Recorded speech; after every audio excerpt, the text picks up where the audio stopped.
What is poppin', the good people of YouTube? Yeah. It's a fantastic day uh, to do a Dynasty startup draft. We appreciate y'all for hanging out with us. We As see you always. in the chat having conversations, ready to get after it, ready to get active in today's mock draft. Come Do on, us a baby. favor, hit that like button as today's stream begins. And we see y'all. What's up, Daniel Macy, our resident countdown expert, all things countdown. 86 days until NFL kickoff, less than 3 months. I don't think we're ready for it. I really don't think we are. That's gonna go a lot quicker than we think. I'm telling you, man, and it goes quicker every single time, and then we're into week one.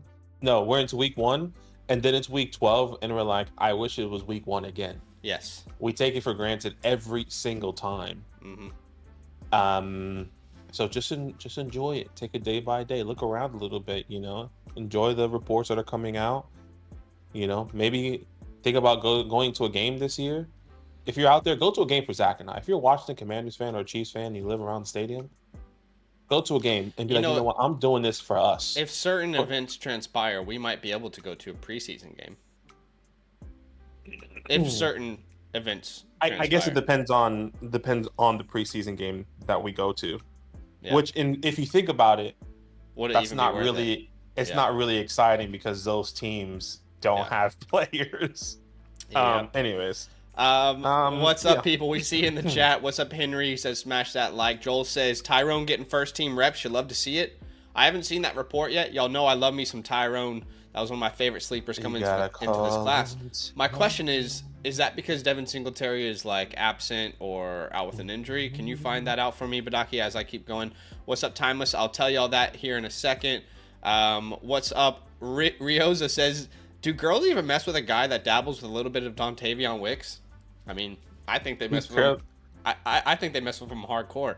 Nah, I think they really mess with people that love Christian Watson. You feel me? But yeah, I'm sure. What's up, Brizzleton? I'm here, so I can't get fined. What's up, WG? What's up, Kyle? Jackson's in the building. Zach is in the building. Brandon's in the building. People are asking how they can get in today's mock draft. So if you're out there and you want to get in today's mock draft, how can they go about doing so, Badaki? Yeah, guys, join our Discord, okay? That link is going to be in the chat and is also in the description. We need to add it back to the description. Yeah, we need to add it back to the description here. Maybe you can do that as I'm telling them how to get in here. But if you guys want to join our Discord, which we'll get that link to you here in a second. But once you get into our Discord, you go to the Fantasyland tab with the orange footballs. Then you go to content releases. Say that again. Sorry, I just switched tabs. Go ahead. No worries. They can see it on their end.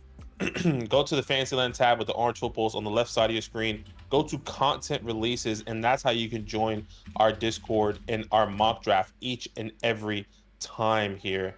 And I'm just going to be sending out a link. Give me a second, because I can get a link here. Yeah, we need to add that Discord link back in. So this is our Discord link. I got it. There you go. Join the Discord. All right, I'll add it to the description as well. There you go. Join that Discord. Should be the same thing, right? Let me just click on it. Anyways, join that Discord. Go to the Fantasyland tab with the orange footballs, content releases, and that's exactly how you can join each and every mock draft. I need to pick a spot here. I'm going to draft. Where should I draft today?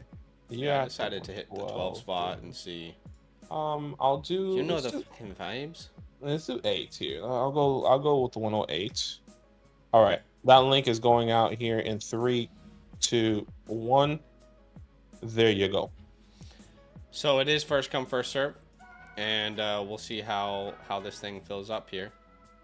Typically on the Dynasty channel, it fills up quite quickly. Yeah. So you gotta be quick. It's in fact already filled up. So this is a super flex. This is PPR. This is tight end premium. And this is a third round reversal, just so we're all on the same page. So we'll get that going here. Mock draft starting here in 3, 2, 1. If you are new and you weren't able to join, make sure you join the Discord, and anytime we're live, it'll be in that content release tab for you. as Joel is on the clock. Big shout out to Joel, who recently became a Mother Flocker member with the promo code LAN. Yeah, Big huge shout out love, to Joe. him Thank for you so supporting the much. channel over there on the Flock Fantasy website. Lloyd's in the building. He says, hey, gents, what's up, Callum? Welcome in. D-Stone says, just here to like the video. Got to watch Star Wars get ruined. Wait, what? I'm assuming that new show on Disney Plus. I forgot the actual name. I actually don't even know how to pronounce it. It's like Okoye something. Yeah, I haven't really heard much about it. To be honest, like all the Disney shows, I think they just went quantity over quality when they first started, and just for me personally, I haven't really like been all that interested. I was about to say that CJ Stroud was about to fall to me. I was about to have an That uproar is actually there. pretty crazy to see CJ fall all the way to the 106. I haven't seen that very often, if ever. Yeah, same. Which is great. So Justin Jefferson's off the board there. Wow, I just went to our community rankings, Badaki. You know the first question it asked me? Jonathan Brooks or George Kittle?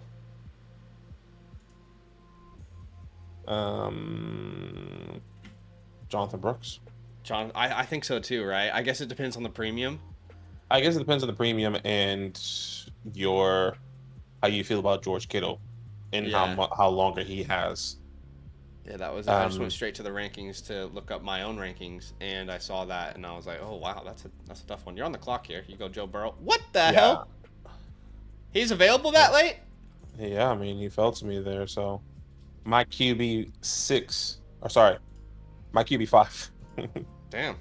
My rankings are up on the Flock Fantasy website. I know a lot of people were asking for that, so that is officially up. I'm working on my best ball and redraft rankings now. So shout out to all those people on the redraft channel. I'm going to be getting that up here very soon. And obviously, that redraft rankings are going to be very fluid. So those are going to be updating, I guess every 2 to 3 weeks, maybe every month there. So stay tuned for that.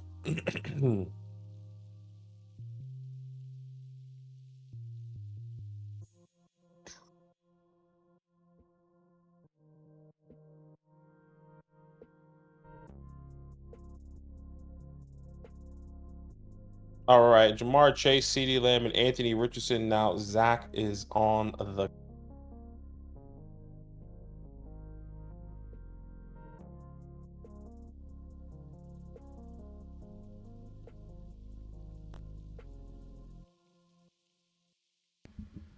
All right, I had that cool thing happen where all my Bluetooth, anything connected to my computer just completely goes away. So that was cool. So Chase, Lamb off the board, and then Anthony Richardson. This is interesting. Oh, this is interesting here. All right, I think we're going to grab Jordan Love for sure. And oh man, I kind of want to play a game here and see what happens. You know, they say play dumb games, win dumb prizes. So let's find out. We're gonna grab. Let's just have some fun. I don't care which one. We'll grab Marvin here. I want to see what happens with the third round reversal.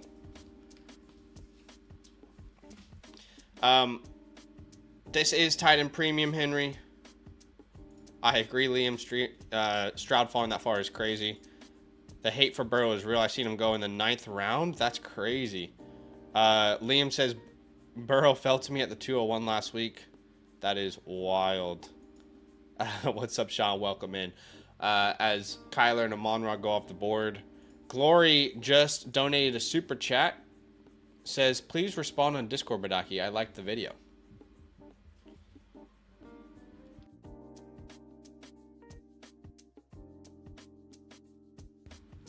Is that a hotline?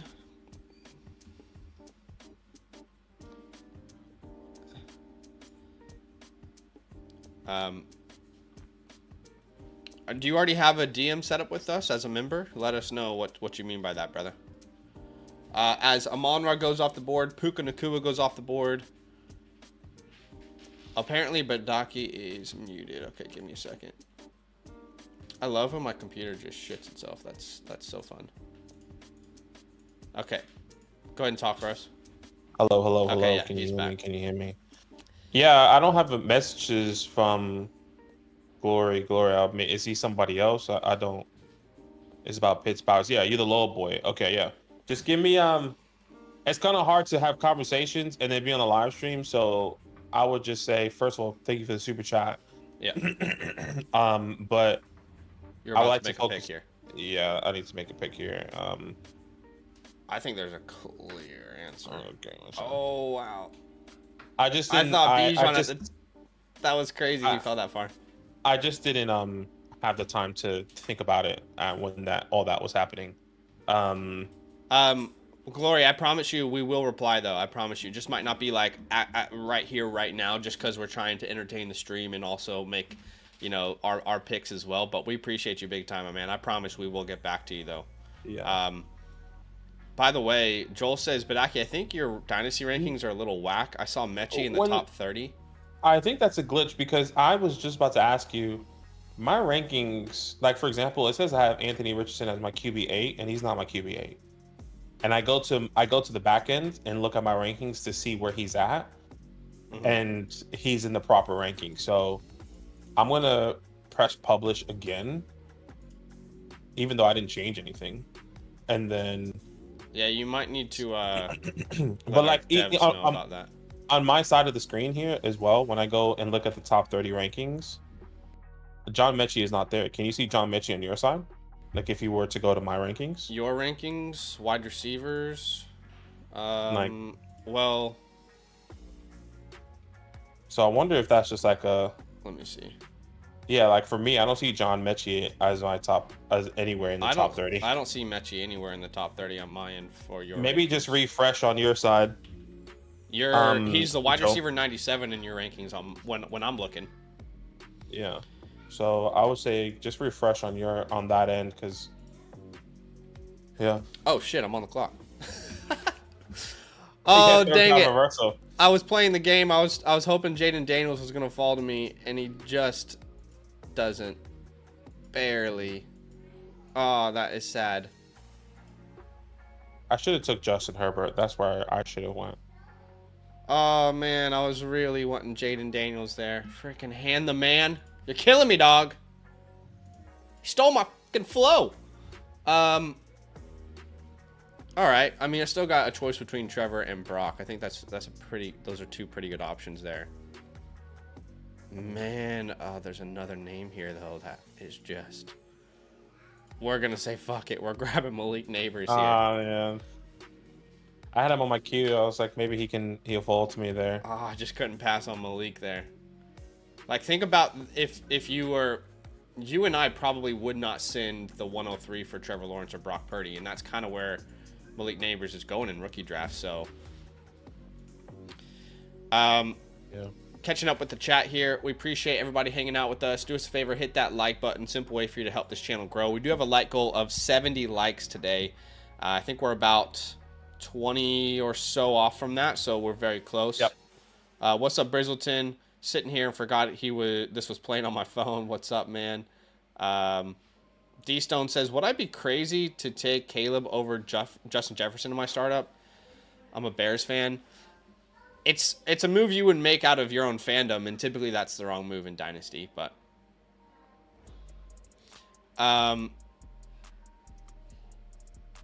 let's see. Daniel says, set up the $200 league. Everyone wants it. I said it, man. I'm down to do it. I don't want to do it without. I feel like it's just fun when everyone's here. I don't want it to be like half, you know. But maybe that's the way I'm feeling. Everyone's there, bro. You don't need me to be in it. Everyone's ready. Everyone is ready. You could fill that up in a heartbeat, just like that. Oh, no question. I mean, we can fill up any league in a heartbeat. Let's be honest. All right, that makes us come off really like. We just know that a lot of people want to do dynasty leagues, and we keep them numbered. Yeah. I guess that's kind of where I'm trying to come. Not saying like, oh yeah, everyone wants to be in a dynasty league with us. Just saying like, I know we have people on wait lists to get on it because of the dynasty league. So Styles says, if you guys need a laugh today, check out Chris Sims' top 40 2024 quarterbacks. You know, I just watched his video on Matt Stafford yesterday, and I kind of get it. Like, Stafford is probably going to go down as one of the most underrated quarterbacks of all time. I haven't seen any of his other rankings, by the way, but just the fact that he had Stafford top 5, I think doesn't sit well with like the Dynasty community and like the fantasy community, because we wouldn't draft him there. But from a pure like talent perspective, if you're gonna have like 1 year to go win a championship, how many quarterbacks are you taking over a healthy Matt Stafford, you know, with his pure ability? So I thought it was cool. I always find like it, I just love how he picks his mind, and, you know, he's like, you know, well, Stafford's got a little bit of, you know, with the left arm, you know, just a little fling, and, you know, and I'll hit you down here, and I'll, you know, the way he talks through everything, I find it really funny. A big fan of watching his content. Sean says, Zach, what is your favorite hat that you own? Your collection seems solid. Yeah, I've got a huge collection. Yeah. I don't know. I think it's probably my most recent purchase, this Rays hat. I really love that old school branding the Tampa Bay Rays had then. Love that. Another Tampa Bay first down. Dak Prescott off the board. Sam Laporta becomes the first tight end, then Trey McBride. Remember, tight end premium format. Olave falls all the way to the 311. I'm a little bit surprised by that. Jaylen Waddle after him, then Nico Collins, Rome Odunze. 10. Wide receiver 10. Well, actually, no, because it's third round reversal. F. 1, 2, 3, 6, 7, 8, 9, 10, 11, 12, 13. Joel says, are we worried about the Madden curse for CMC?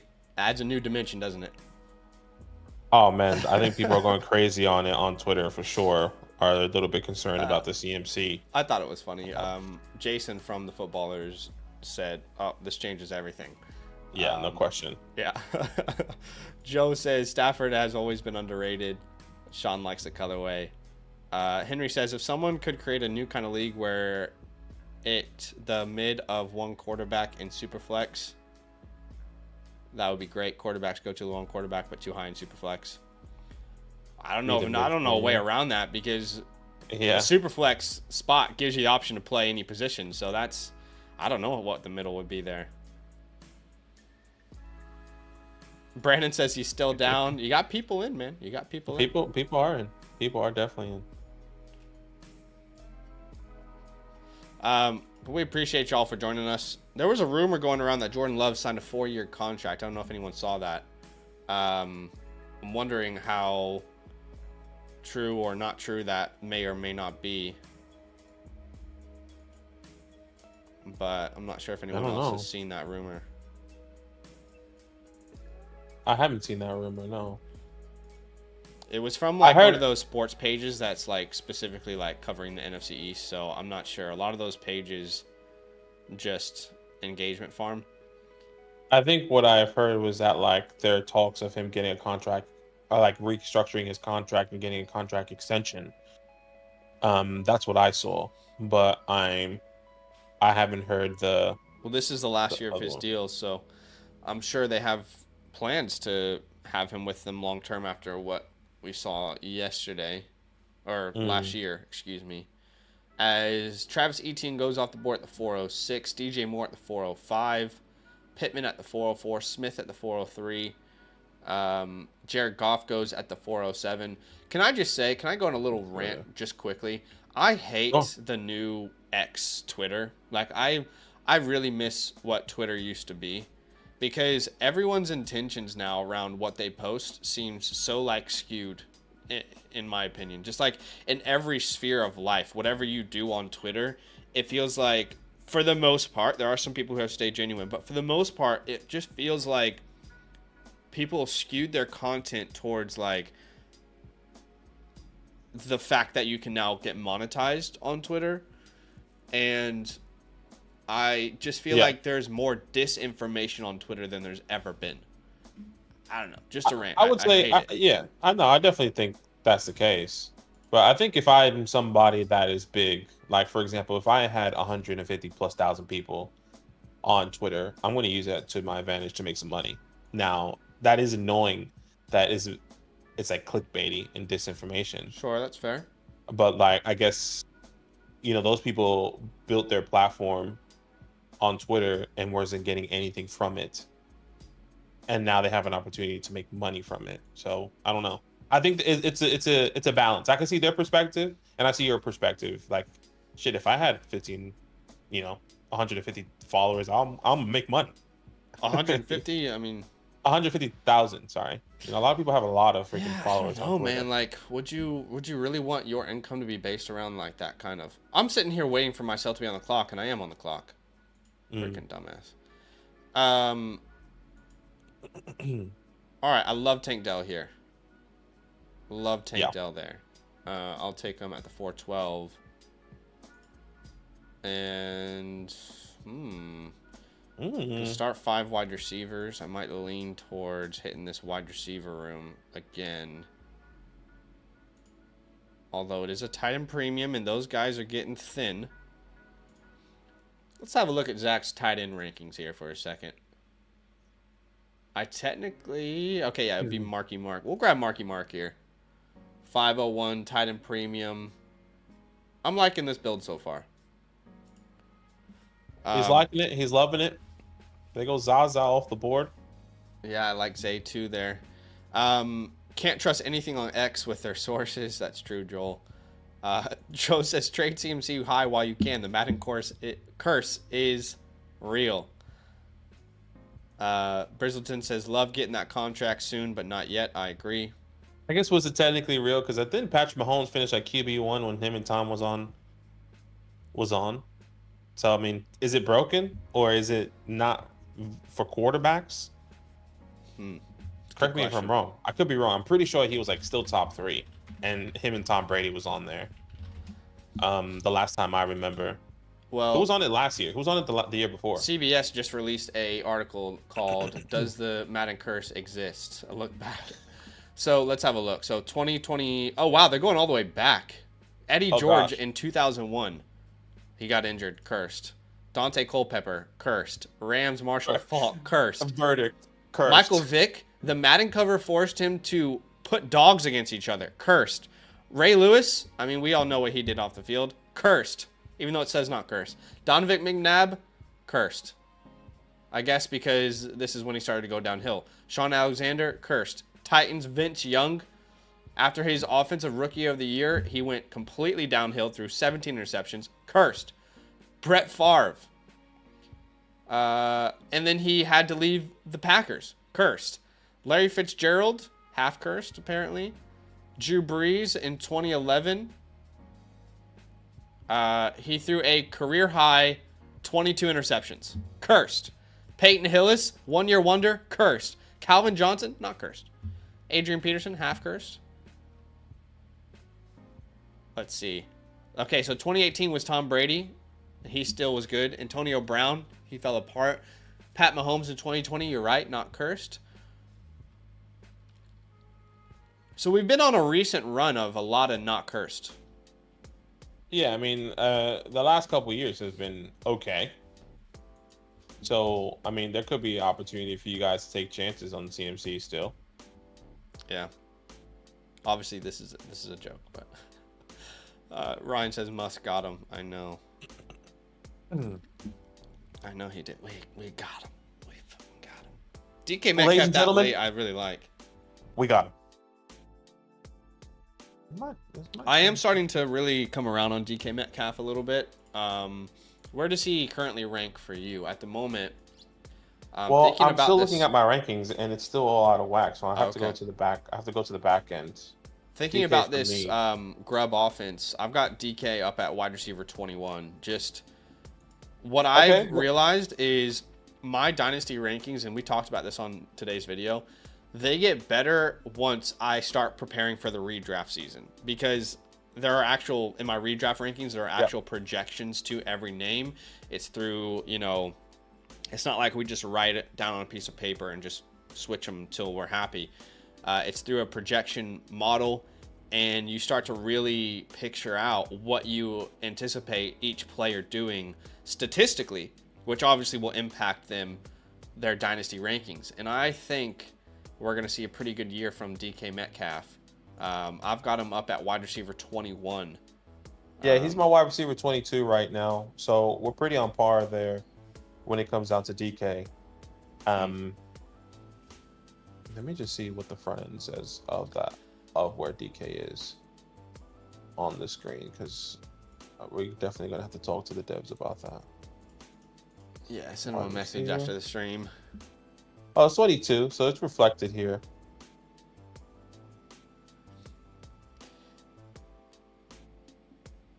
Let's see if Anthony Richardson's changed. Nah, he's still quarterback A. So it's just Anthony Richardson specifically. All right, Jackson Smith and Jigba off the board at the 601.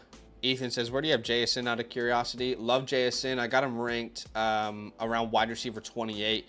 But I'll be honest with you guys, really, like wide receiver 22 all the way down to like 31, they're all so interchangeable for me.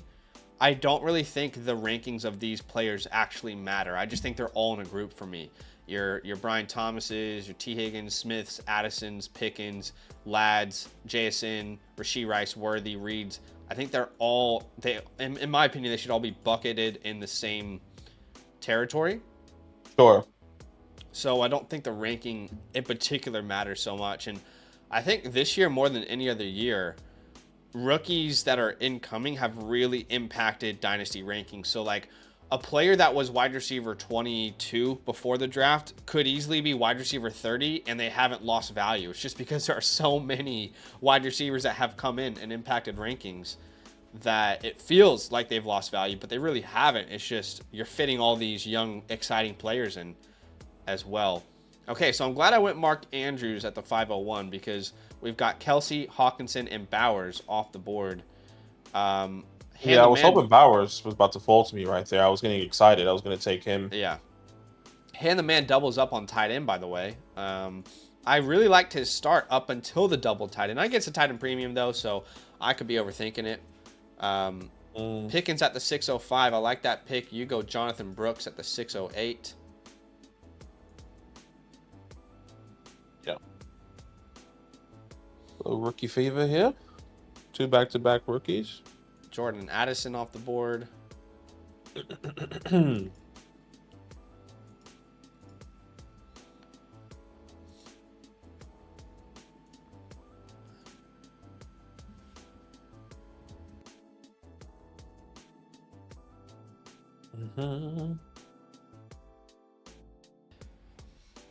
Tunchi says, what a steal Kyron will be if he gets used mostly like he did last year. I'm scared to draft and trade for him too, but it reminds me of what we all thought last year about Ken Walker and ETN. Yeah, it is. I'll give you the Ken Walker point. ETN, we on this channel just weren't big Tank Bigsby people. We thought it was laughable that people really thought Tank Bigsby was going to steal his job. Look, we've missed on a lot of things, but that was something we were absolutely correct on. But with the Ken Walker situation, the reason it's a little difficult to compare it there is because Ken Walker himself was a top 40 pick in his draft, early second round. Exactly. Whereas Kyron Williams, later round pick, we've seen Sean McVay turn, the guy working at your local CVS into a superstar for fantasy. So that offense is just so friendly to a running back. But you're right. If we are overthinking it, and I do think Kyron's going to be great this year, by the way. I think towards the end of the year, Cora might start to eat into that a little bit more. And certainly, like, in future years, it's slightly concerning. But there is a realistic chance that we are overthinking it. I'm not going to deny that. Yeah, we just have no way to determine it. And I think somebody said it best earlier, to be honest. If Kyron goes down, I don't know if they said that or maybe I'm just paraphrasing because that's kind of what I thought. It's like if Kyron goes down and Blake Corum starts to become the guy, it feels like Kyron could just instantly lose his job. I'm going to grab James Cook we've here. seen that. Yeah, nice. was wondering if he was going to fall back to me, but you take him. And man, there's a lot of teams with one quarterback. Holy hell, there's a lot of teams with one quarterback. Okay. All right, we're going to have to make a decision here. Be careful. Looking at his rankings here, going through it. Yeah, it might be Brycey here. Do I think Bryce or Watson has a better fit with this team, though?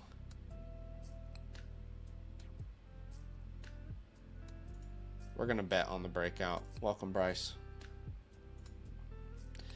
He's betting on starting to look at all these teams with one quarterback, and I'm like, oh, I don't know if I want to wait. Well, I mean, we've got Rioza, who drafts 3 quarterbacks in the first 5 rounds, so that makes it difficult. Yeah, that does make it difficult there. I get it. Drake May's a pretty good value. I mean, in a rookie draft, he's going ahead of Brian Thomas, right?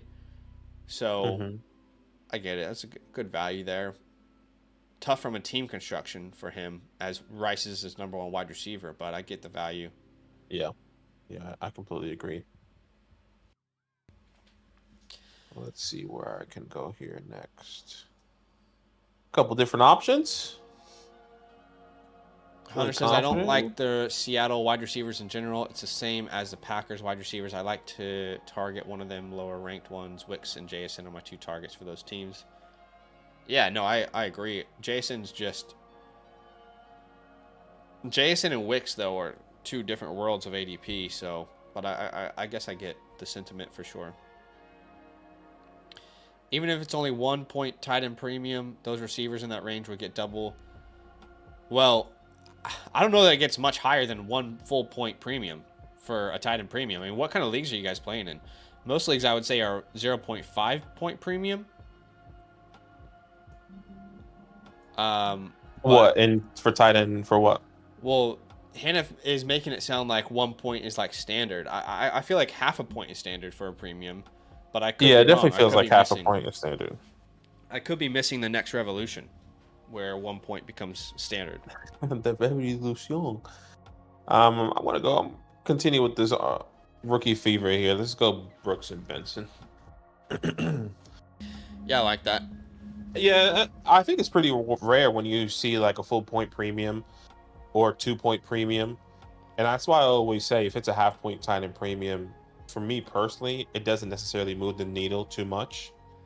It might move them ahead of round, but not much more drastically than that for me. It's nothing crazy to where like a full point premium. I think in a full point premium, I wouldn't be surprised if you see some of these tight ends go at the turn at the 1-2, or maybe even in the first round, depending on how you feel about some of these tight ends. Full point premium, big game changer for sure. Yeah, no question. So, what's up, Josh? I did see that Shakir left with an injury. A lot of people are leaving with injuries right now. I'm not necessarily concerned, depending on the severity of the injury. If you're telling me, like for example, if Shakira is leaving training camp here and he has a high ankle sprain, he should be okay for training camp. But if Shakira. Yeah, shout out to Shakira. But try not to take all that stuff with a grain of salt until they come back to training camp and it's like Shakira is still injured with that injury. It's like, oh damn, like how long is that gonna take? We see Mike Evans, Devontae Adams, Kittle, a couple of vets coming off the board there. Kittle at the 7-8 and a tight end premium. That's not bad. I do think I'm not like super concerned about Kittle because he did thrive last year on a low target share. I mean, I'm pretty sure his target share has gone down every year for the last 3 years. But if that trend continues with the addition of a guy like Ricky Pearsall, it's like slightly concerning, but not. There's going to be a balance, any reason though. To like yeah, not any reason to push alarms, but it is something that we should monitor, I think. I think it's definitely interesting if Brandon Ayuk or Deebo Samuel is then gone, and then they lean on George Kittle before Ricky is established. I can see that happening. Sure. And then George Kittle's value is going to George Kittle's value will rise. But just all depends on how you're feeling. We see Coleman, Cup, Diggs, Wow. Diggs that late is pretty nice. I'm not going to lie to you. Watson that late as well. I love this start from Joel Verse.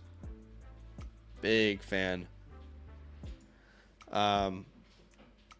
Barksy says, I'm going to start 2 tight end and 2 points per reception. It's nuts. That is absolutely crazy. Yeah, that is wild. I mean, you just go back-to-back tight ends. Yeah. 2 points per receptions, and you can start 2 tight ends. I mean, you lock it up there. Yeah. But I doubt you. I'm pretty sure those guys go in like the first or second round.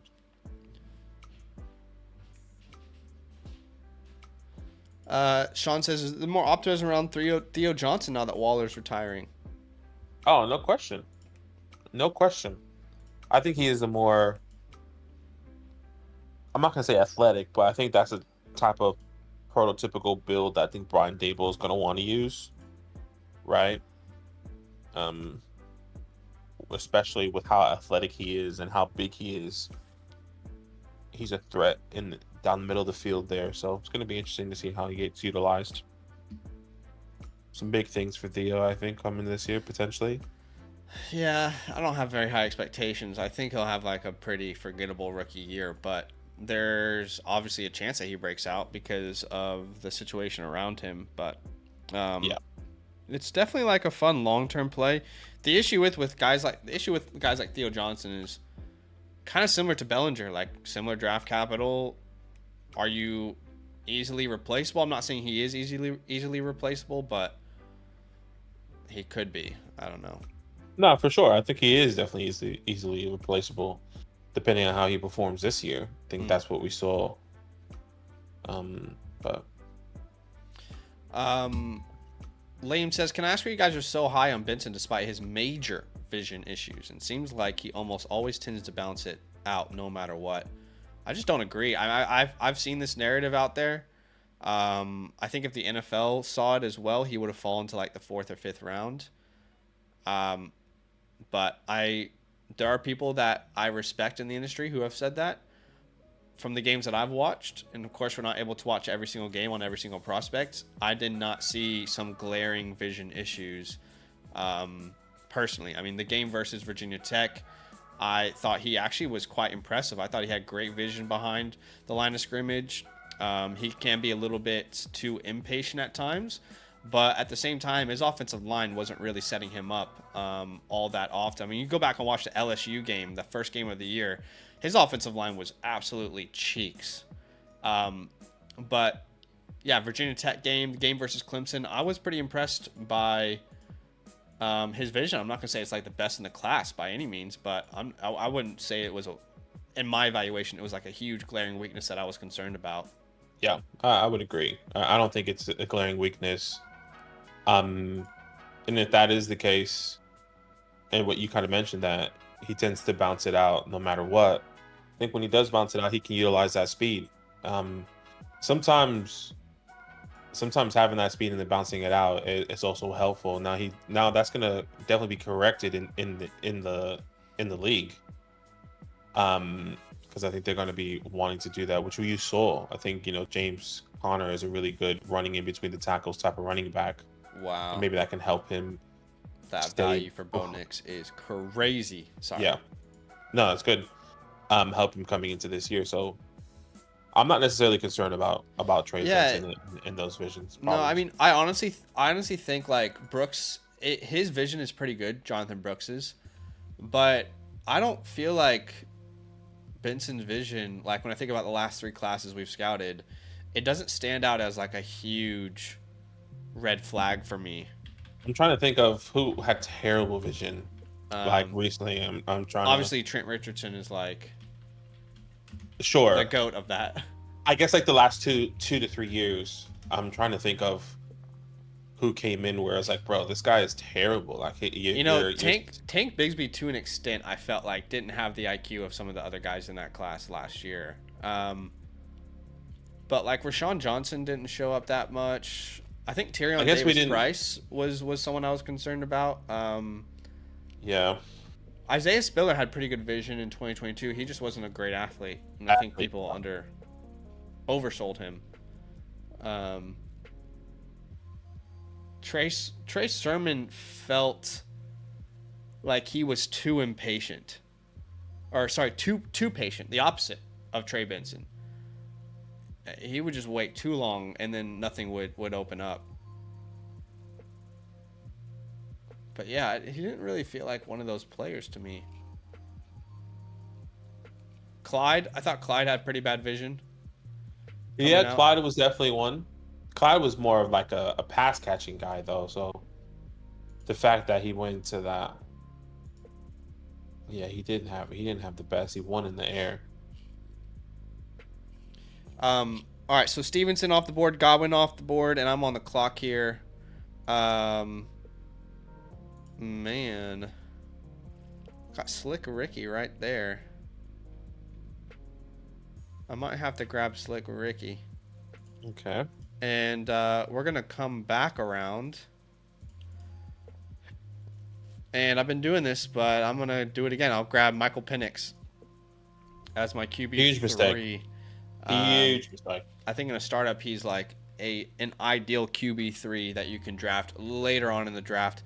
And you can feel good knowing that at some point he's probably going to play for this team. Yeah, it might not be this year. Probably not. Might not be next year. But when you're building your team, and this is almost like the productive struggle route, if you will. But I love picking him later on in drafts. Ideally, you stack him with Kirk Cousins. But then you have to spend 2 picks on quarterbacks. So,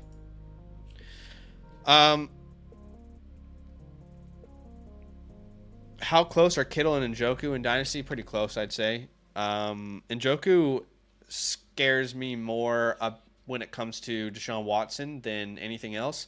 If you look at the splits with Njoku with like a Flacco rather than a Deshaun Watson, it's quite significant.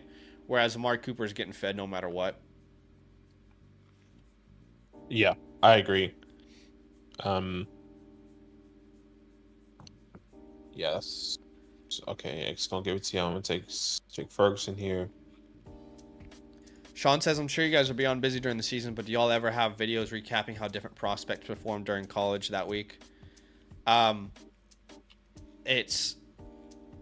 be honest with you, we just don't have the time every week to review film. And we actually don't have access to all that film to even review it. Like, we could review the games that are publicly televised, but when we get access to film, all 22 film from our guy, that's like November, December at the earliest. Yeah, and it's not, and he does a good job like getting the majority of the games. Sometimes it's not all the games. Sometimes it doesn't have for every single player. It's difficult sometimes for certain schools, but I think if we lived in America, we would be interested in doing something along those lines. I don't know, because we have such limited time in season. Sure, in season is definitely tough. I think we're chasing our tails every week. Yeah, we definitely are. But it's interesting. Like, it's something. College football is definitely something. It's a whole different monster, man. It's literally different. Yeah. Yeah. Very different. It's crazy how many schools, how many prospects come out. Imagine being that's why you have like. I wonder how many scouts teams have. They must have like 20 to 30 scouts. Well, yeah, I mean, maybe not. I would say it's one of the most important. They probably have like 10 scouts of your team. Yeah, because like franchise. they have like guys that go and have like 3 schools, and you focus on all these 3 schools and all these players, and you build relationships with them. That's a whole that's crazy. Being a scout could be really cool though. Yeah. Imagine being a scout and then just hitting on it like, yeah, I told you he was gonna be good, you know?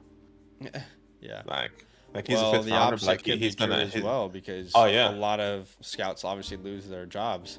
Just imagine the guy who said it's ready to trust me, Zach Wilson is our best bet here at number 2 overall. And then imagine the guy that went for Puka, like, bro, this is the best wide receiver in this class, or one of these top. He's going to be a top guy. Well, that's what makes Sean McVay different, though, because Sean McVay dives into that film himself. Like, he's one of those quarterbacks where like he wants to be in control, or one of those coaches. He wants to be in control. He wants to be aware of everything that's happening, even in his scouting department. you could see when they drafted him, the way he talked about it afterwards was like, well, they did just you got the see seal of like the draft? did you see the clip where they were thinking about taking Puka? He's like, I think it's Puka here, and Yeah. I forgot who he was talking to. He was like, this guy is a do it all. This is the guy. This is somebody that I want on our team, and he kind of breaks it down, talks about Puka, blah blah blah, and he was like, yeah, like let's go for it. Let's take him. Yeah, and by the way, like if you think about it from the perspective of the mind of a scout, there is not really an offseason for those guys. The offseason doesn't exist, right? So they would have been finished with the 2024 draft. Okay, take a week off. Let's look at 2025. Like it doesn't Because you really stop have for to be those guys. scouting. Because you have to be scouting based off of like how your team performs as well. Like you I don't surely think so. break it in. You surely break it into brackets because in the first half of the season, if your team is this team that you work for is not the best, it's not, you know, like let's say you're the Giants and you go 0-5, and then you're like, okay, like we have this window to pick 1 to 10 at the moment, and here's the top 10 players, and maybe the GM wants to know that, right? Or maybe he doesn't want to know that.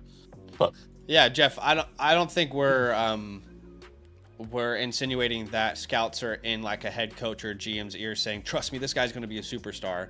But clearly, just like anyone who I would guess scout like just the boasting. player, Yeah, that you're boasting amongst other scouts and like talking amongst yourself, or like I mean, we boast a little bit when we say you should have drafted Puka in the 4th round. Imagine what they're doing. yeah, I was more just saying like they probably have their own list of things that they think about and things that they write down, and they'll go back and reference. Yeah, obviously it's not their place. It's not their role to go to the GM and be like, trust me, this guy's a superstar. No, that's not the way it works. But obviously they would have their biases. They would have their guys that they think have untapped potential or could work really well in like a scheme that the offense runs or the defense runs. That also is very important when scouting. Like, how does this? Okay, this player's great, but this isn't Madden. I can't just like fit anyone into any square peg. It's how do they actually fit our offensive system? How do they fit the system that this offensive coordinator wants to run? You know, a lot of those questions I think they ask themselves. Kirk Cousins, Will Levis off the board. I'm glad I went quarterback. Penix at the 9-1. Does anybody still have one quarterback? We've got team 10 here. Still one quarterback. And Spinola. Spinola, I'm surprised you're going to let it run another round? Y'all are risky. He's risking it for the biscuit. Big time, Jeff. Sean says, I always wonder what Mel Kiper's average day looks like. That man scouts everybody. I'm more impressive. Think he does. I think I'm more impressed than Daniel Jeremiah. Yes. Because when you watch the NFL draft, you will have somebody in the 6th round. I'm like, who the hell is that? Daniel Jeremiah, man, this is a great guy, great vision, great patience. Let's put his foot in the ground. Like, what? Maybe he's just saying key words. At the age of 13, he won this award, and this is his family. This is the guy who plays overseas basketball. And he has like crazy you're right. Crazy information about these players that we don't know. Dane Brugler, I think, is the one I'm the most impressed with The Athletic. He puts together something called The Beast every year, and he is, the amount of information he compiles is insane. He's my favorite, but Jeremiah's right up there. With Mel Kiper, I'm not trying to like diss him or anything. I don't actually think he scouts every player. I think he has like a group of people that he references certain information from, and he definitely has contacts within certain organizations and tries to get a gauge of like what teams are thinking. I think he does a really good fair share of scouting, but I think he has a lot of people working under him. I just get that impression, but I could be very wrong. Must have a lot of people working under him. Josh says Lance Zierlein is the most insane for ratings and writing everyone up. Yeah. Kiper scouts front offices. Daniel Jeremiah is a goat. Brugler's a man. We agree. We did just get a donation from Matt. Hey, Read thank that you so out. much, brother. It says 10 team, one quarterback, start 8. So this is a small league. Just won the chip, but need a running back. Been offered the 110 and my 26 first and a second for CMC. Too much. Don't give up the second or go for it. See, that's the kind of price you want to pay for like a Gibbs, a Brees. I don't really want to buy JT, but even I like if this is the deal offered, I'd rather just like send my 26 first for Saquon straight up. Do you know what I mean? I know it's one quarterback. I know the 110 is not as valuable in one quarterback as it is in Superflex, but I don't know. That's just my personal opinion. The way I view that. I would say this. I think it's in a start 8. I don't think it's crazy. No, I don't think 110. so either. I think there are better vet options. Like, go send the 110 for Josh Jacobs straight up. Sure. Go send that your 26 second for Saquon, or that seems like the better route to me. But I don't know. No, I definitely get it. Yeah, and Jeff's right. Like, studs only. So I would say, Yeah, like, I'm okay I with don't this disagree. trade. I'm okay with this trade, but I would agree. Like, who else could you get? Can you get a Saquon? I would even say, why don't you go younger? Why don't you see if you can go out and get a Bijan Robinson, go out and get a Gibbs, go out and get a Brees Hall. So you know that you can still compete for years to come. Not that saying CMC is going to be done after this, but you get what I'm saying, right? Like, Yeah.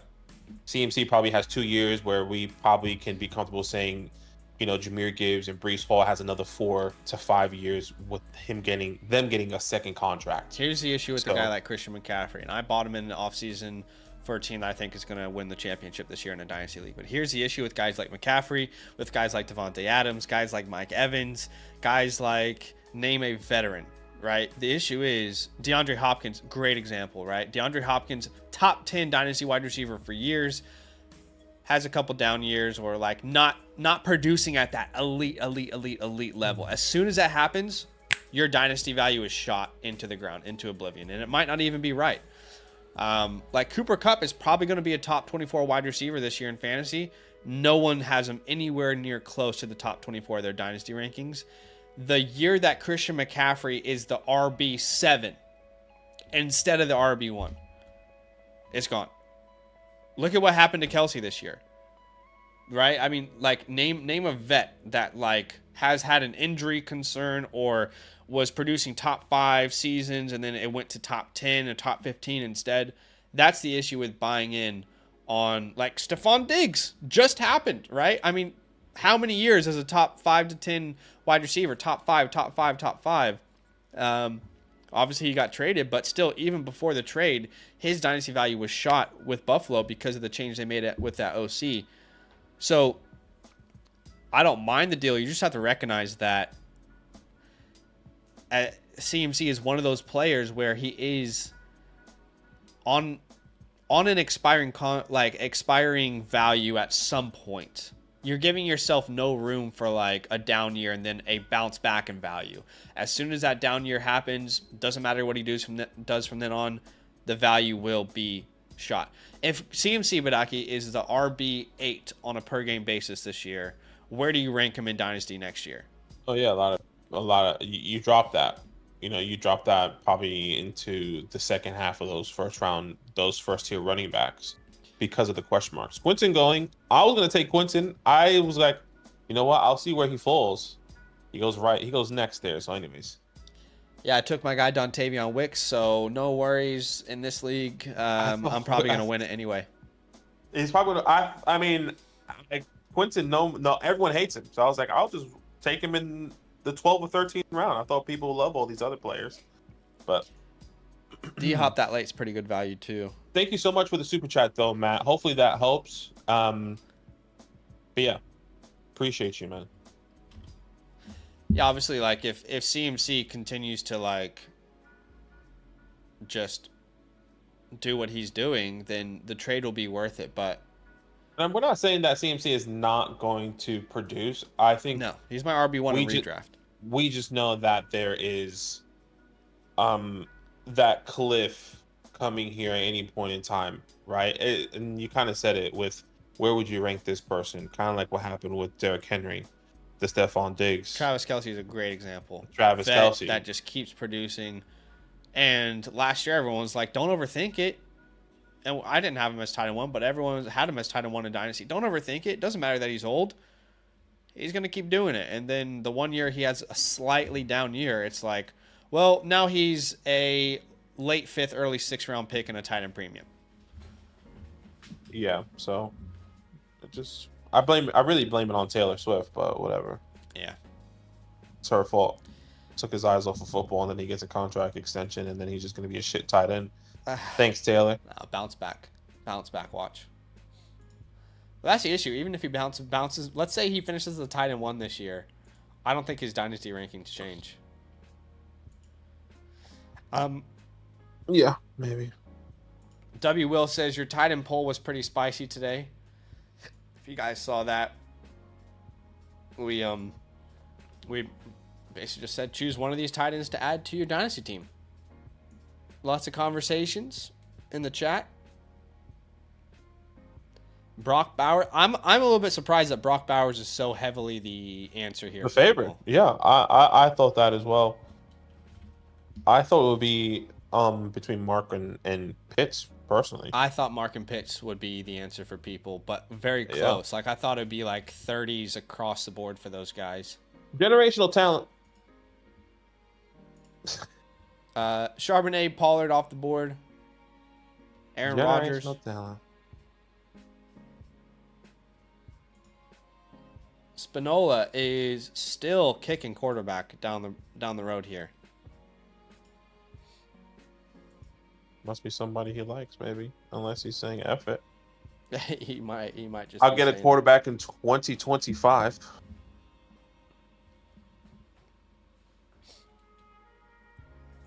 Tay Wicks is the best wide receiver of all time. I love it, Honor. There you go. Remember that. He's saying that sarcastically. I know. Jalen Wright, love it. Okay, so Geno Smith comes off the board.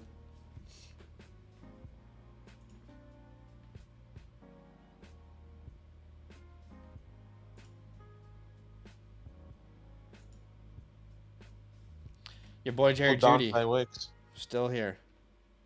My boy Jerry Jeudy, man. I'll miss you every day. I like Jerry too. I liked him too. I guess Steve Smith was right. It's like, you ain't shit, kid. You ain't shit, ninja. Remember that? He's like, did you see? I forgot who he was commentating with. He was like, he was talking about like setting up the conversation. So like, you and Jerry Jeudy just have a conversation, and like, what did you guys say? And then Steve Smith kind of looks at the camera, and he pauses a little bit, and then the guy next to him goes, "You could say it," and he goes, "Ninja." He said ninja. He's like, I'm going to use the word ninja. Yeah, I saw that. Yeah, it's like, what? You can say it. I'll say it with you. You know what? I'll say it with you. I'll say it. I know you want to say it. Go ahead, say it. Why can't we say it? Why can't we say it? Why can't we say it? Jermaine Burton. Please tell me, you guys have seen that in the chat. I'm gonna change it to 30 seconds, by the way, on the clock here. You're on the clock. Okay. I'll take the best wide receiver in Green Bay. Romeo Dobbs. That's the best one there. Dodge, dip, dive, and dodge. Dobbs is so frustrating because he's like so average. I'm not saying like as a player, I'm just saying in general in fantasy, he's just completely average across the board, and it makes it really frustrating when you like you can't play him for the most part. Yeah. Yeah, I mean, it's tough. It's tough for Rome. Damn, I'm a little bit surprised there's a certain name on the board a lot of people love. Interested in who that can be. It's not someone I love, but maybe that's the community representing. All right, let's see. Take him. No, I'm Talk not about going to take him. I don't have any interest. Take him. Talk about him.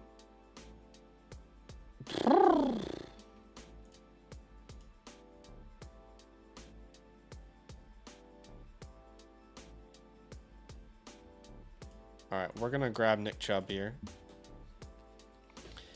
And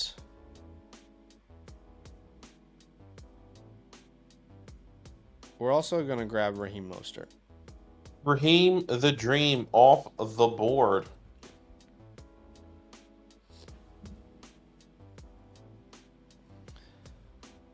Shakira. Yeah, Shakira, man. This is definitely tough, isn't it? Shakira. Dun, dun, dun, dun, dun.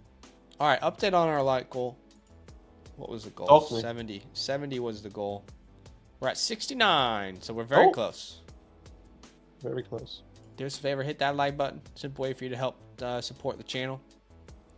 Also, you know, a lot of people only play Dynasty on this channel. We found out pretty recently. A lot of there's a certain part of the community that actually is frustrated if you don't only play Dynasty. But that's not the majority. A lot of people play in season as well. If you do play in season, if you play best ball, if you have a redraft league, then go ahead and subscribe over to our redraft channel, Fantasyland Football. We're posting consistent content over there. We just brought you 6 rookie league winners that you need to draft. I brought you players that you should avoid. We went through round 1 in depth with projections, running back rankings, wide receivers that we're drafting. Go ahead and subscribe over there to the redraft channel. And of course, in season, we're covering every position, start, sits, every matchup. You know, predicting players that will break out each week. And we go live over there, by the way, guys. Like start sits. Yeah, like you know how we go live right now, and you guys asking all these questions about who should I be starting, who should be sitting, if you're supporting us on the fantasy hotline or not. We answer all those questions on a live stream every Saturday night at 8 p.m. Eastern Standard Time, where we go through each and every one of your questions. Actually, it's like 4 times a week. yeah, it genuinely is like 4 times a week. But the busiest one is obviously all throughout the week. But normally Saturday before the weeks are normally popping. Yeah. But yes, come through. Make sure you set your notifications on for that redraft channel as well, because so you guys don't miss out. And we used to go live back in the day, so on the Thursday night games, and I don't think we're doing that anymore. But we used to do that back in the day, which was fun. Yeah, no, it was fun. Ben Sinnott off the board. Then Aiden O'Connell. So we got Spinola, who's built a really good team, but rocking with Geno Smith and Aiden O'Connell as the QB2. Look, Geno is not terrible. I think he'll have a phenomenal bounce back here. This is somebody I said you should be giving a second chance to. A lot of these quarterbacks that didn't have the best year this past year normally have decent, at least above average years in what they did in the year previous, right? Deshaun Watson, Geno Smith. I would say Daniel Jones will have a better year. Obviously, Bryce Young will have a better year. So keep those guys in mind when it comes down to these quarterbacks going in the later tiers. Chase Brown, I was hoping he was going to come back to me. Yeah, where did Zach Moss go? Because Zach Moss goes 2 rounds earlier. Yeah. Josh Downs was a name that I was surprised was falling. You know, I'm not a Josh Downs guy, but I know a big portion of the community is. So for him to go all the way, I mean, he goes after Shaheed. Some of this I think is actually ridiculous, and I'm not even a Josh Downs guy. Like, after Shaheed is ridiculous. I guess you can make a case with like Curtis Samuel or Shakir, but I'd probably take him over Dobbs. I feel like he should be more in like the Quentin Johnston, Roman Wilson, Jahan Dotson range in the 11th round. Okay. And I'm not even a big fan. He's not even a big fan.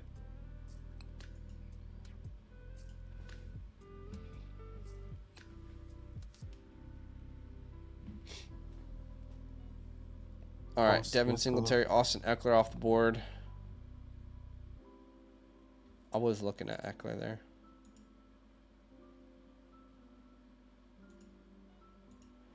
Gabriel Davis.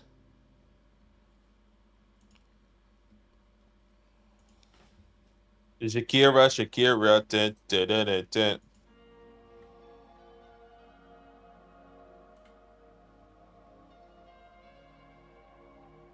Zeke Elliott off the board. By the way, we are going to be reviewing one person's Dynasty team tonight. That is, here we go. The Wind of God. Here we go. So right after this, we're going to start reviewing his team. Damn it, McMillan. I wonder if me looking at rookies only made people look at them too. Huge mistake. Huge mistake. We'll take Ray Davis, get the entire Bills backfield. Oh, sweet baby Jesus. And then we'll finish off with, let's go Pop Douglas. This team review here. All right, let's start this team review here. By the way, if you want thank you everybody who participated in the mock draft. If you want your Dynasty team reviewed, just like we're gonna do here for the Wind of God is his Discord name. Then it's very simple. All you gotta do is become a Mother Flocker member with the promo code LAND. We just put a direct link in the chat for you there. But if you want your team reviewed, that is the way that you go about doing it. You get a team review, get our rankings, get all the premium tools on the website. Obviously, you can see you get all the databases, the articles, you get rankings, Superflex, one quarterback, redraft, best ball from every creator. You get the trade calculator. Obviously, you get to utilize the My Team's database. Sync your team. You can choose what rankings you want to look at with your team, whether that's community, expert consensus. Maybe you want to view your league through my eyes, how I would view them with my rankings. And then, of course, you can submit a team for review. Keeping in mind, by the way, that if you're signing up yearly, you'll automatically have a voucher to submit a team. If it's monthly, you'll have to contact us. But direct link in the chat for you to sign up if you are interested. But the team that we are looking at today is called Here We Go. He doesn't have any context there, so no context, but let's rock with it. Yeah, let's have a look at this team here. Currently ranked 3rd in the community. Now I have my rankings up, so let's see where he's ranked in my rankings. What's his team name? Do we have that? Yeah, here we go. He's ranked 4th in my rankings. Okay, yeah, so he is ranked 4th. Oh, he's ranked 4th in my rankings, but I'm gonna go back to community. In the community, he's ranked, I think, 4th as well. Third in the community. Anyways, at the quarterback position, Dak Prescott, Tua, Michael Penix there. That quarterback room is fine, especially having Michael Penix there for that future asset, which is great. Certainly running back, not like a anywhere near a top unit though. I mean, this is probably one of the bottom units in your league, considering it's a 10-man league.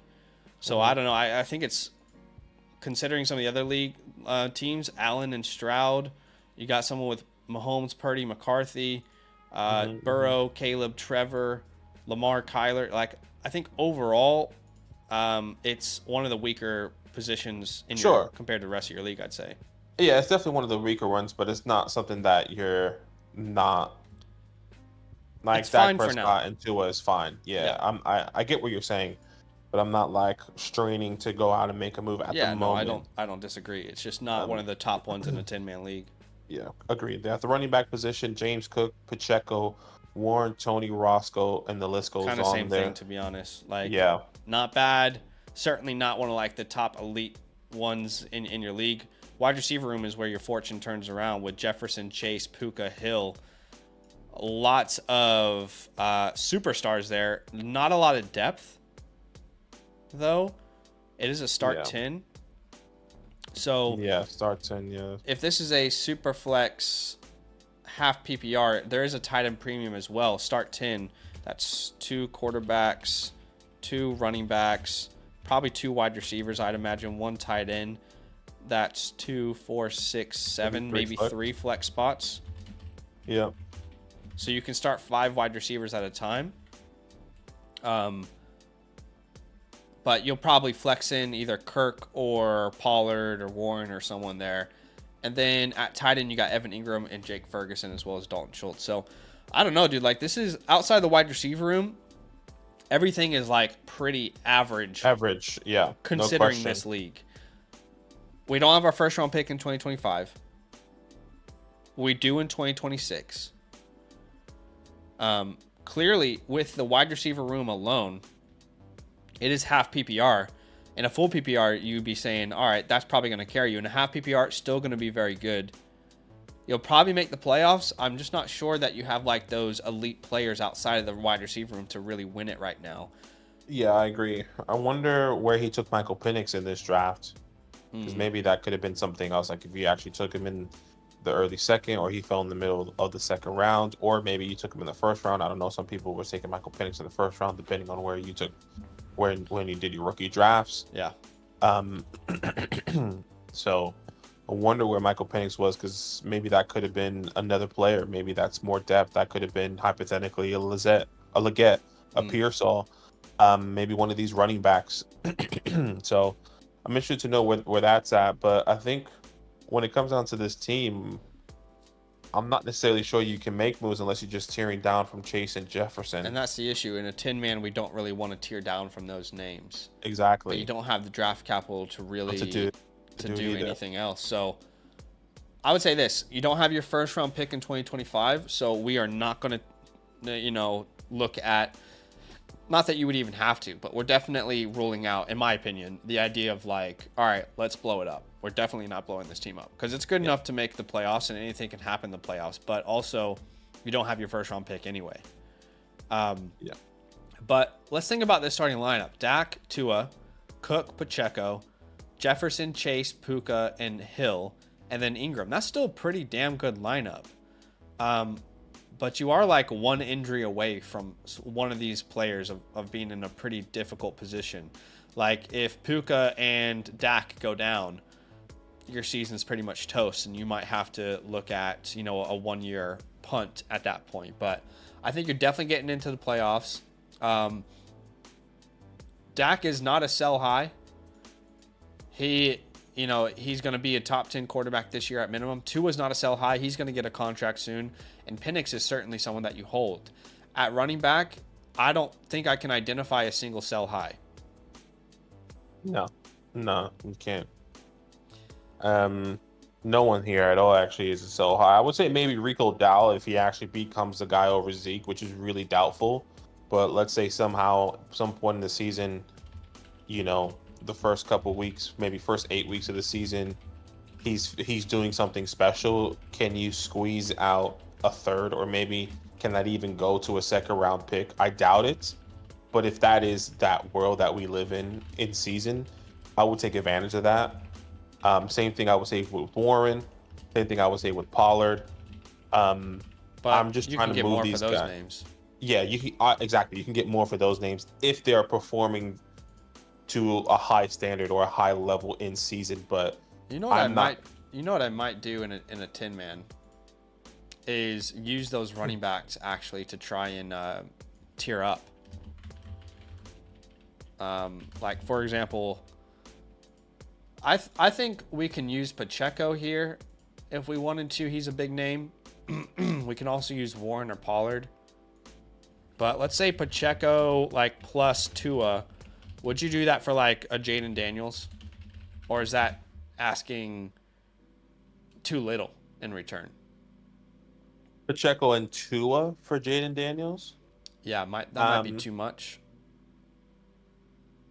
I don't know. I think some people really like Pacheco. What about like a Kyler Murray instead? Yeah, I'll be looking at a Kyler.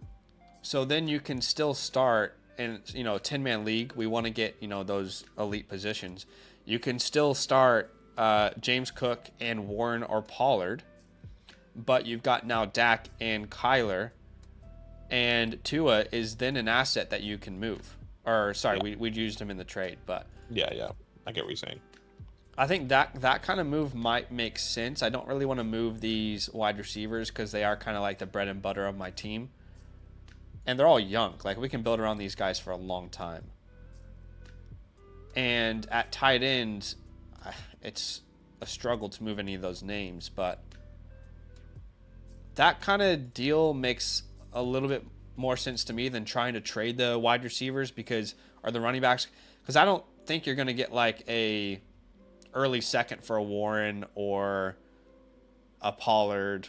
You're probably not getting a first for a Pacheco, but you could also look at doing that. First in any year, and then you can use that to tier up at a spot, quarterback or tight end. What do you think about like that kind of idea? Yeah, I like that idea. It makes sense because you have opportunity with the tight end position too, with wiggle room with Ferguson and Ingram here. Yeah, who's the worst tight end room in this league? Delhi. Delhi's got Pat and Kate Otten. You've got a team that has Kelsey, Likely, and Musgrave, so he's probably fine. Kittle, he's probably fine. Andrews, Mayer, TJ Hawkinson, Dalton Kincaid, McBride. In a 10-man league, it's tough to find someone who needs a tight end, but it might be Delhi here. Yeah, so, it might be Delhi there. Would you be willing to send like a Jake Ferguson plus? Maybe this is the route to get Kyler. You could, instead of moving Pacheco, could you do, because it is a tight end premium, could you do Jake Ferguson plus Tua for Kyler Murray? Or like a Jordan Love? Yeah, I think that could be okay actually. Jake Ferguson plus Tua, because people really value Ferguson. I mean, not much going on there. He's in the community's rankings, he's tied in 13 right now. Yeah. So I don't think that is crazy. Yeah, that's true. Will says a Hawkinson owner might want to cover off Hawkinson this year. Although I feel like in general Hawkinson owners are just fine to wait, but it's worth sending an offer. Mm-hmm. Herbert golf there as well. Does the community have Justin Herbert as QB6? I don't think so. On Flock Fantasy, do they? On the community ranking, from what I'm seeing, Herbert is QB6. Do you see that? Right now, it's not, like, the search feature is not working, unfortunately, for me. He's on Lions Den's team. Oh, maybe. That's not shocking to me. I mean, I think it's shocking because how low he's been in the rest of the community. I'm gonna just see where he's on Keep Trade Cut. He's QB9 on Keep Trade Cut currently. Yeah, that doesn't feel crazy or anything. But Lions, I mean, so would you do a Ferguson plus Tua for Herbert deal? Yeah, I would. 1,000%.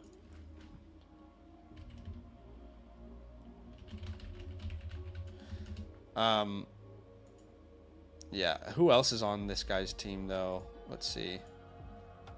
Lions Den, he's got DJ Moore, Olave, Benson. I might try and get Benson as well.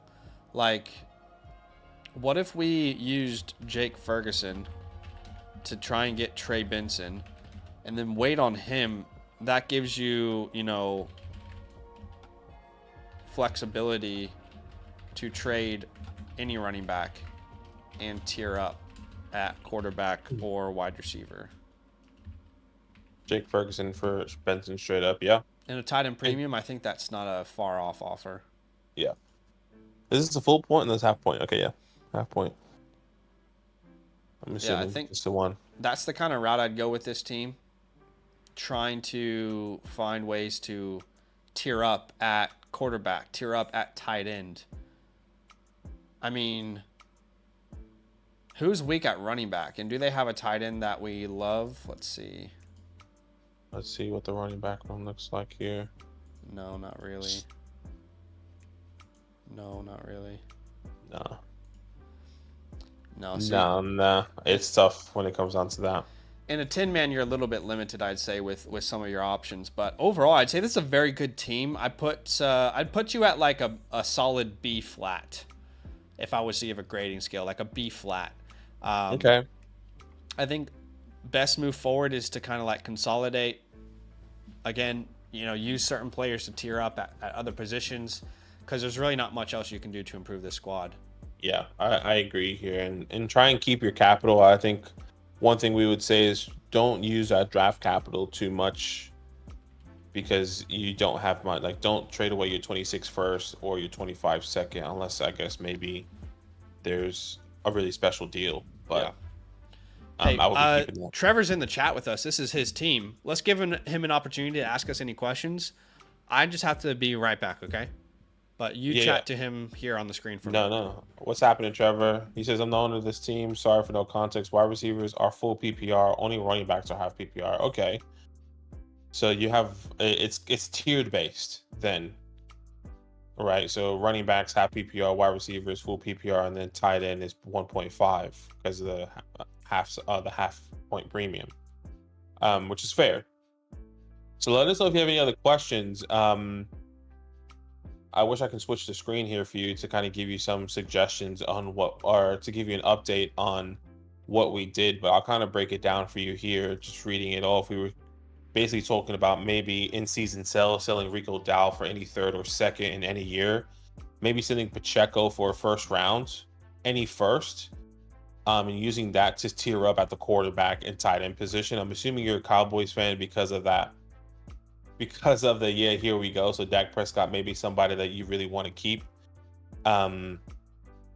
We also talked about tiering up by using Pacheco and Tua and getting a Kyler Murray at the quarterback position, because we're comfortable with your quarterback position, but we think you can definitely get better.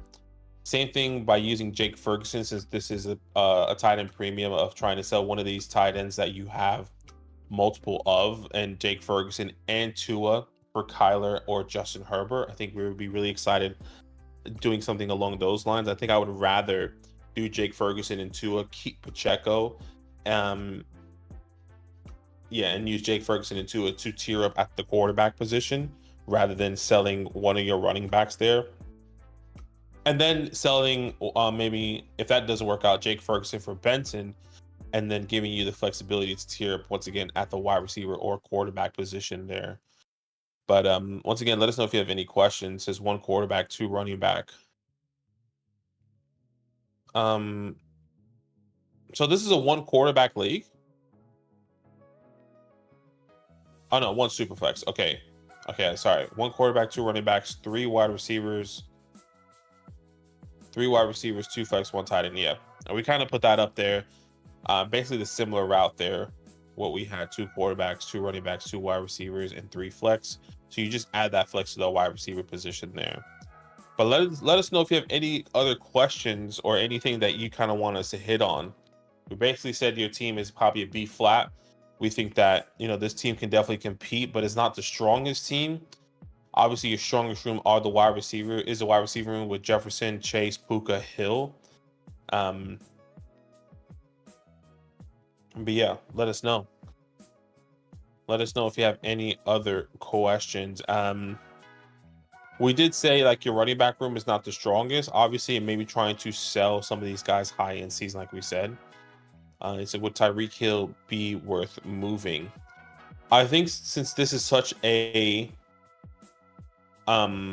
league where you can start up to 5 wide receivers, it's a little bit tough, because then we're not necessarily comfortable with the wide receivers that you're going to be left with. And it also depends on who you tier down to, right? I think we can definitely tier down or tier off of Tyreek Hill, but who is that going to be, right? Is that somebody, like, I'm not necessarily trying to sell Tyreek for a first and then saying, okay, we're just going to completely blow up the team.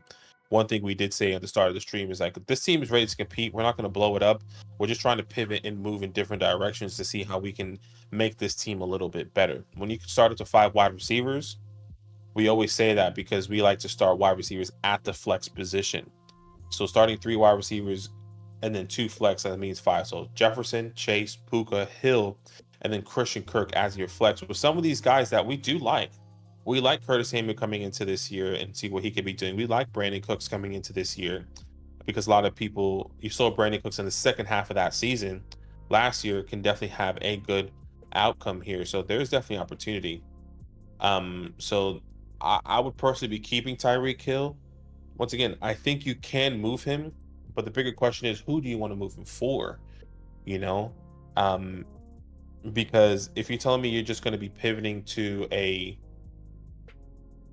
I don't know, an Olave and Ayuk and getting something in return somehow in some way, because maybe that person values Tyreek Hill more than what they value Brandon Ayuk. Sure. If you're telling me I can do Brandon Ayuk in a second and you have to send away Tyreek Hill, I'll do that because I'm getting more draft capital. Same thing if you want to throw out Chris Olave, or I don't know, I doubt people want to do it for Garrett Wilson, but I think there are definitely names that you can do there.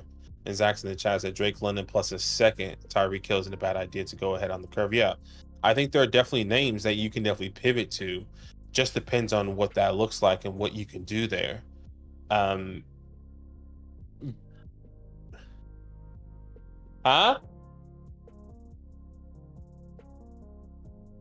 Oh, sorry.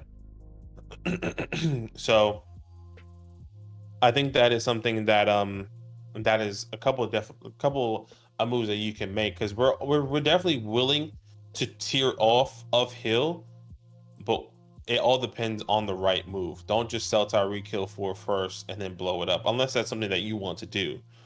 But once again, we can definitely add this to the whiteboard here, and let's see, Tyreek Hill. I know you can't see this, which is unfortunate because I can't and we can send this to you on the chat feature on the Flock Fantasy website. Tyreek Hill trade. Once again, let us know if you have any other questions, but we do think these are some good ideas. Drake London plus a second for Tyreek. So Drake London plus a second for Hill.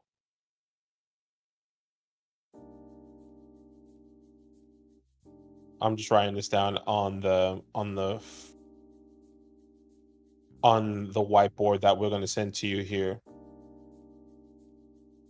But once again, let us know if you have any other questions, but I think that could potentially be it. But I know you're probably still here. Tyreek Hill for Nico Collins. I think it's a definitely a good tier down as well. And then AJ Brown for Tyreek Hill. So let's talk about that AJ Brown for Tyreek Hill, because that's technically a tier up. So one thing I would do, I mean, I don't know.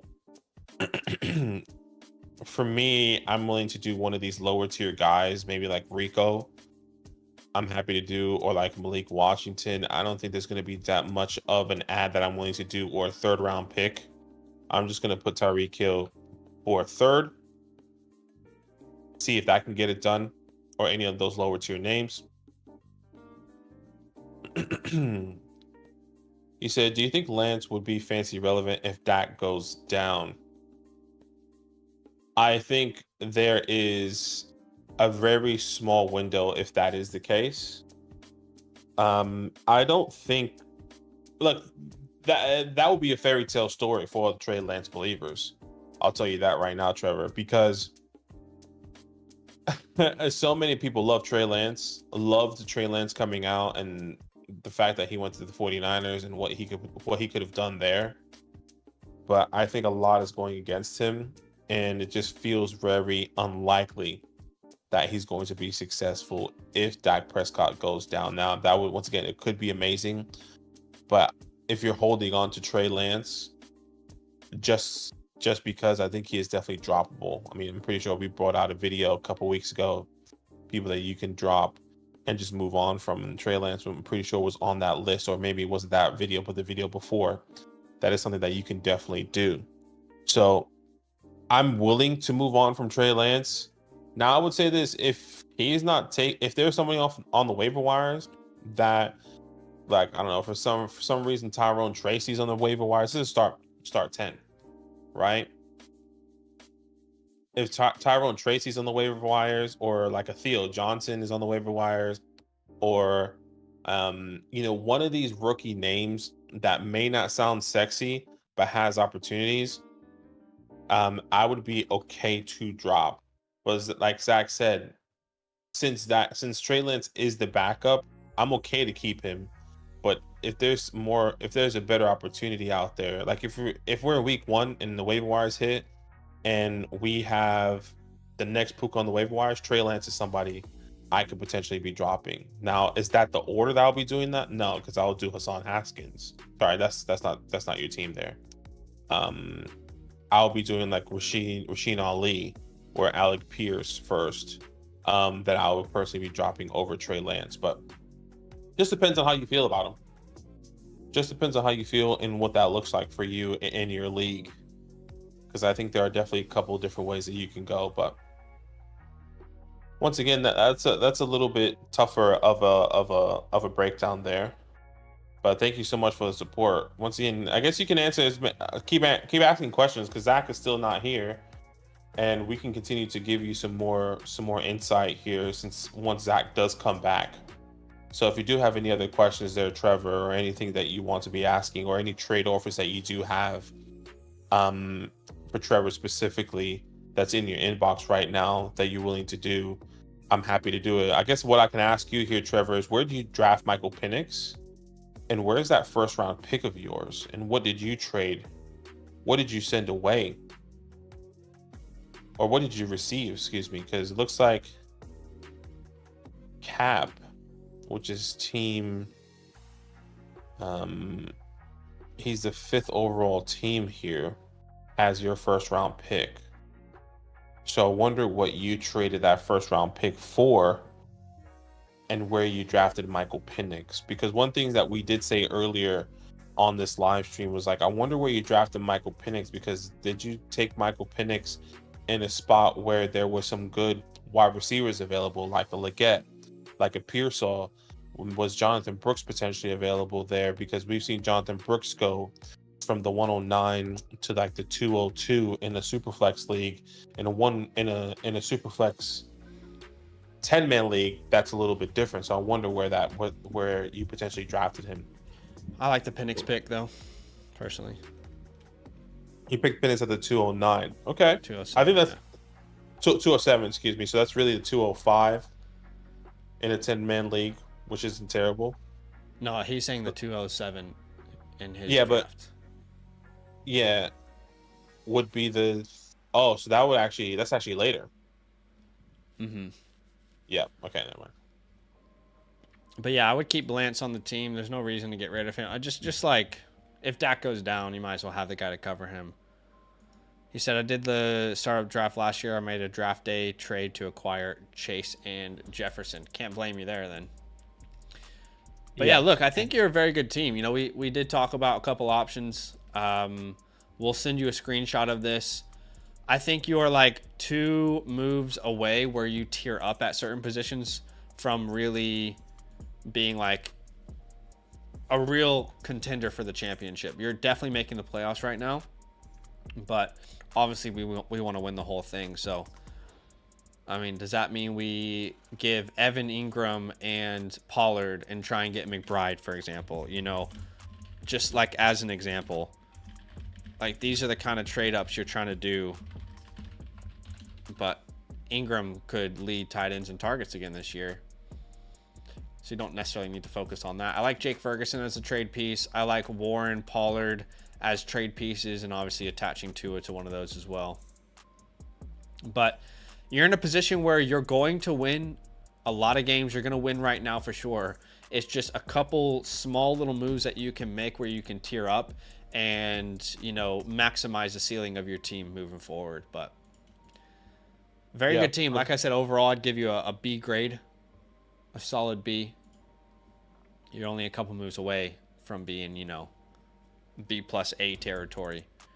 Yeah. But 10-man league, everyone's teams are much better than a 12-man league, so those elite names really, really do matter. You know, in the playoffs, you're facing the guy who has, you know, Josh Allen and CJ Stroud. It's going to be a little bit difficult for you to keep up with a team like that in a super flex league. So those are a couple moves that we'd like to make. Dowdle is someone you can move. Rashawn Johnson, Pollard, Warren, all names that you can move. Pacheco, you can move if you'd like, if it really makes sense in a trade up. We talked about a Tyreek Hill trade as well. But yeah, I think that's the most that we could say with this team. You're a little bit limited because of the draft capital. You don't have like a ton of flexibility outside of those names. Yeah, I agree. A great team so far. I mean, appreciate the support, man. Thank you so much. Yes, I'm going to send you this whiteboard over in your hotline. And make sure you watch the beginning of the review as well, because obviously we will give you some information there. I know you jumped in a little bit midway. But this is going to be over there in your hotline. And if you want your hotline set up, DM us over on Discord. And I'll also send a link to this live stream so you can save it. Even though you're here, I mean, you could save it now if you wanted to, but just so you've got all that there at your disposal. But we appreciate you big time, man. Thank you for the support. Again, anyone out there who's watching this and you want your team reviewed by us on a live stream, it's very simple. All you got to do is become a Mother Flocker member with the promo code LAND. If you're watching this live, there's a direct link in the chat. If you're watching this later, it'll be in the pinned comment and also in the description. Great way to support the show. Great way to get, advice from us. You can see Trevor was on the live stream with us and was able to ask us questions as we went through his team. We always love being able to do that for you guys.